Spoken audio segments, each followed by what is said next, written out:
Okay, for 40, we are looking at a pendulum, a ball on a string. We need to unravel that onto our rectangular coordinate grid. Looking at the information, I already took the liberty of drawing this. Your calculator may be used, and you have to be in radian or degree mode, and you must make sure you are rounding to 3 decimal places after the decimal point, or 3 places after the decimal point. Okay, so each time you want to work on these attributes left to right, one at a time, looking at the pendulum, and then transforming that idea to the coordinate grid. So x is equal to time, and our time values are as such. We start at 0 seconds, and then it says it will be furthest from the wall, which is distance. D is equal to y, and that is 160. I don't know what measure to count by, but I'm just going to 160. I'm looking at this information. Check.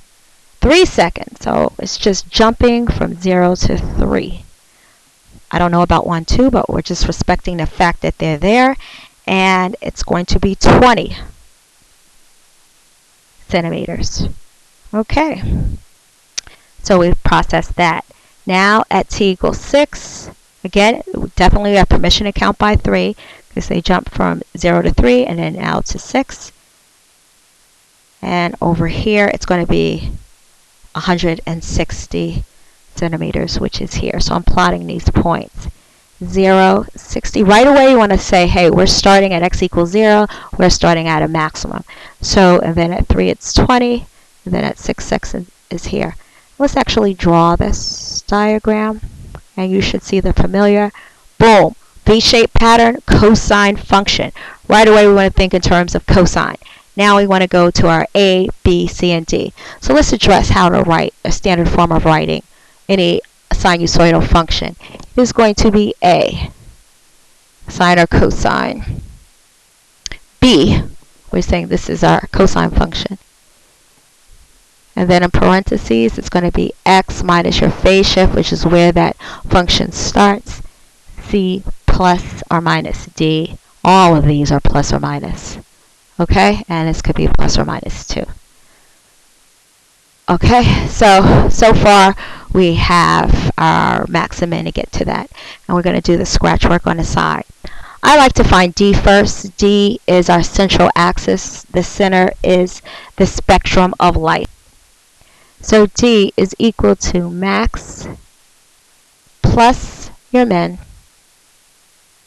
divided by 2,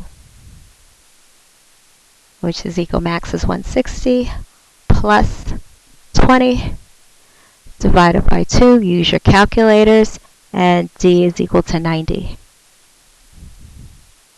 I'm going to take this value and graph my central axis, which is 90.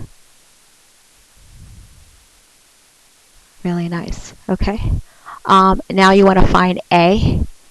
A is max minus min divided by 2. I sometimes confuse these, so I always address the definition of A, which is amplitude. You should too. Again, and I wrote plus and it should be minus. Let me fix that. Always check. Okay, and if you look at your values, this should be 70.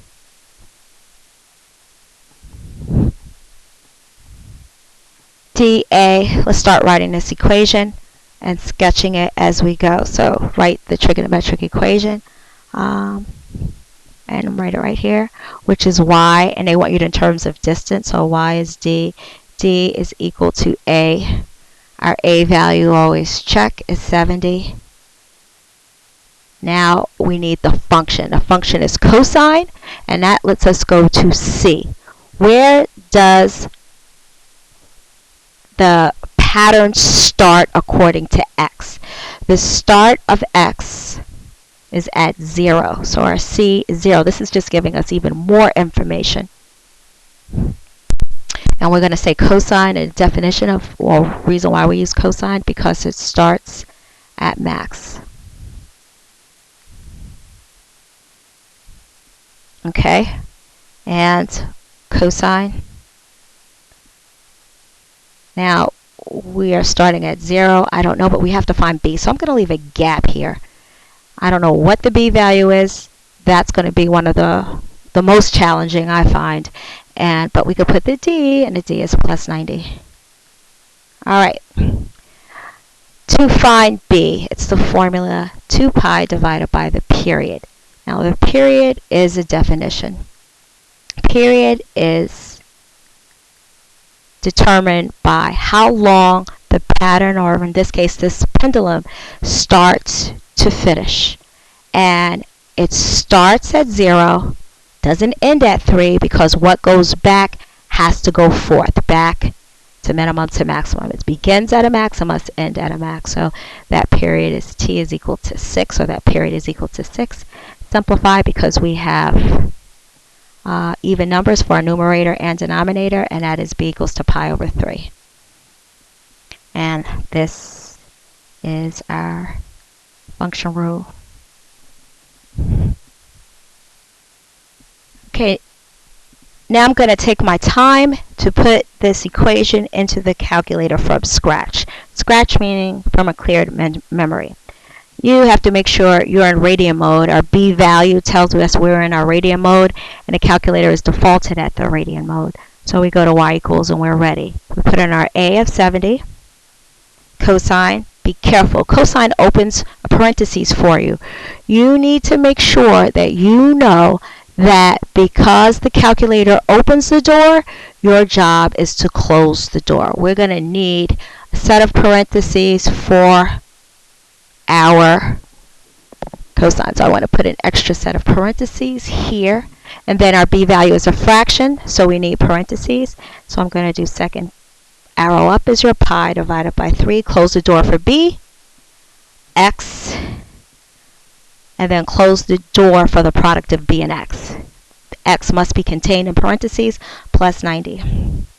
Now, if you press graph, you're not going to get anything. Let me prove it to you.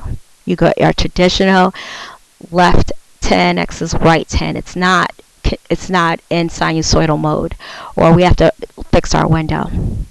We're going to go up to, it's actually describing our window, which is why it's so important to draw your graph. Our minimum x value is 0. Our maximum x value is 6. It's counting by ones. X scale means counting by ones. From 0 to 6, that's fine. Y minimum is the ground 0. Our maximum is 160. X scale, you have to count by something here. It looks like we can count by 20s, but we have a 90 here. I'm going to count by 10s. Okay, draw it, and it should be a perfect picture. Oh, look at this, starting at a maximum of 160, down and then doing that full rotation up. We have to check. Let's check with the value they gave us. I'm going to check with x equals 3. So second trace, which is calculate feature. This will allow you to check all of your values. I pressed enter, and it says, what do you want x to be? We want it to be 3. Hopefully we get the corresponding y value of 20. Bam, this equation is ready to receive information. We are ready to answer questions. T is equal to 5 or x is equal to 5. We've already engaged the find button, so I'm going to press this 5, and it says x equals 5. Press enter, and it gives us our value. X equals 5, that ball is going to be y or d. That distance is going to be 125. I believe these are centimeters, yes. Box that in. Now moving on. This is telling you there's 2 times. Let's read this question. What is the value of t, or x, where the ball is 40 centimeters for the ball? This is a y value. So we're going to put in, our equation already contains y1, and y2 we're going to put 40. And we're only looking for the first time, rounding to 3 decimal places. So that's going to be our y value. We need to be x, which is equal to t, is going to be equal to, we're just prepping our space. We're going to do what we said we're going to do. Go here, type in 40. Go to our graph. We're going to check twice. Here's the first time, here's the second time. We're going to estimate. It's going to be after 2 seconds.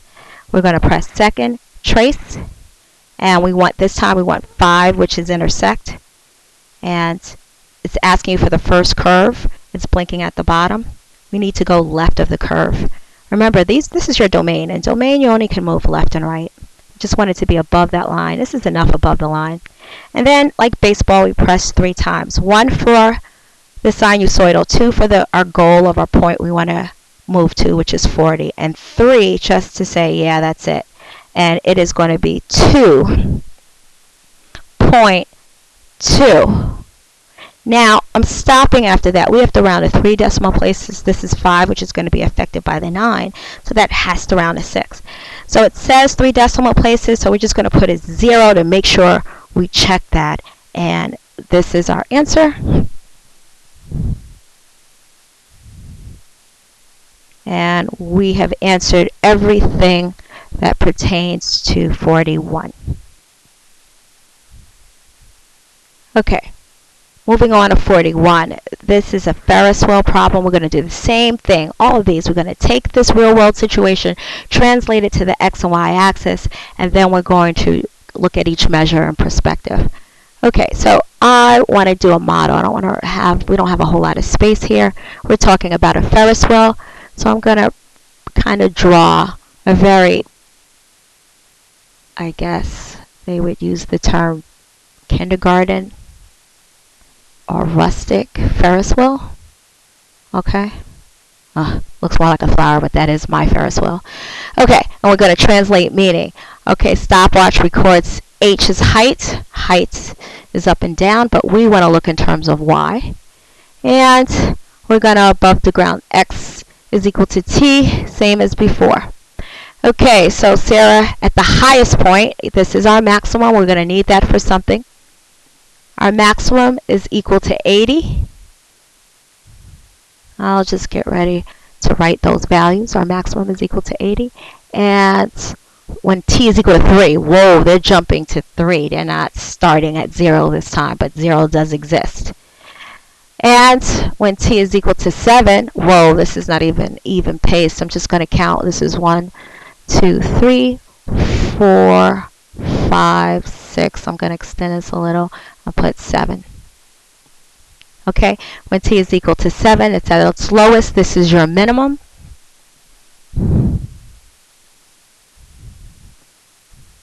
And I don't know if I'm going to add or subtract this. I'm just getting ready. Okay, in fact, I'll put it over here. So those are your minimum values, and T is equal to 7. It's at 20. Okay, so going back, again, I like to find my D first. Let me be consistent. D is equal to max plus min divided by 2. So it's going to be divided by 2. And D is equal to 9. Oops.